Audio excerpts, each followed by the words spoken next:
Bonjour à tous, prêts pour une nouvelle rentrée? Alors voici ce que vous allez trouver sur le parvis. Des traits verts qu'il faudra respecter. Voilà, chacun doit attendre au trait vert. Ensuite, nous allons franchir le portail pour rentrer dans la cour de l'école, pour découvrir ce qui va se passer. Les jeux ne sont pas accessibles, il y a de la rubalise tout autour. Voilà. Mais bon, on a quand même de la chance d'avoir de la pelouse. Le grand jeu de la cour n'est pas accessible non plus. Voilà, tout le tour de la cour. Donc à l'entrée, le chapiteau pour attendre le jour où il pleut.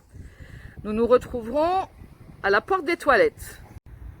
Donc, une fois que la cour aura été traversée dans le calme, les enfants rentreront par les toilettes.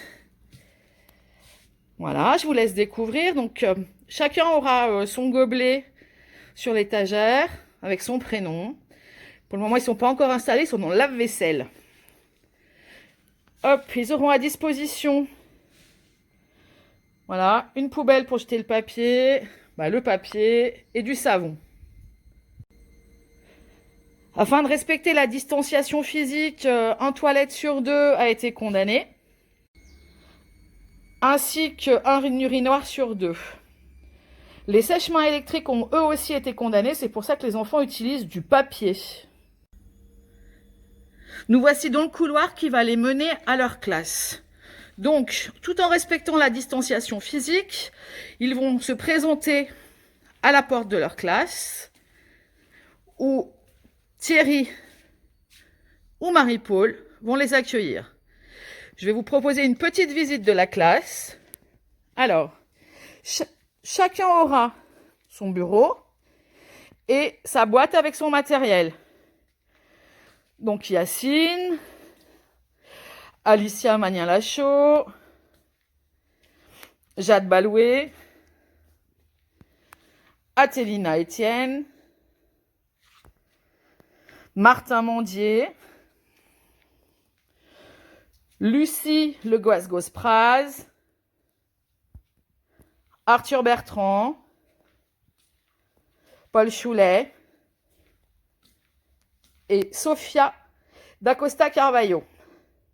Donc tout comme dans la première classe, les étagères ont été condamnées. Elles sont recouvertes par du grand plastique noir. À disposition, il y aura aussi papier et savon dans la classe, ainsi qu'une poubelle avec un couvercle. Donc, comme j'ai commencé à l'expliquer, chacun aura une boîte, une grosse boîte avec du matériel à disposition, des crayons, de la colle et sa trousse avec son matériel, ainsi qu'une boîte de mouchoirs individuelle. J'imagine que tout le monde a hâte de retrouver l'école. Nous aussi, nous avons hâte de vous retrouver. Marie-Paul et Thierry ont tout préparé pour vous accueillir dans les meilleures conditions. J'espère que cette vidéo vous aura permis de retrouver un petit peu l'école. Je vous dis à mardi. Bon week-end!